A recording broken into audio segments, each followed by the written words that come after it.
মা খাদিজাতুল কুবরাকে কবরে রাখার পরে নবীজি কবর পারে বসে আছেন, মাটি চাপা দেওয়া হয়েছে, নবী বসে আছেন। সাহাবায়ে কেরাম বলে, ইয়া রাসূলুল্লাহ, অনেকক্ষণ হয়েছে, এবার আসেন ঘরে।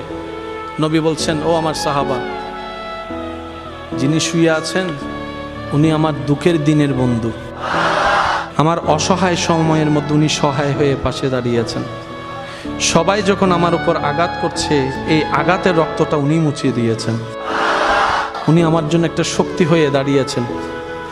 আমার খাদিজা, আমার স্ত্রী, তোমাদের উম্মাহাতুল মুমিনিন। ইয়া রাসূলুল্লাহ, একটু ঘরে আসেন। নবী বললেন, একটু পরেই ওনার কবরে ফেরেশতা আসবে প্রশ্ন করার জন্য। আমি নবী বসে আছি, আমার খাদিজার প্রশ্নের উত্তর আল্লাহর হুকুমে খাদিজার পক্ষ হয়ে আমি নবী উত্তর দেওয়ার জন্য।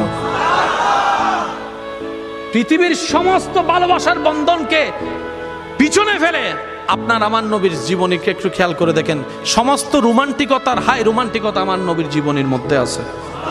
আমরা নিতেও জানি নাই, পালনও করতে জানি নাই। আল্লাহ পাক আমাদের সবাইকে ইসলাম মেনে চলার তৌফিক দান করুক।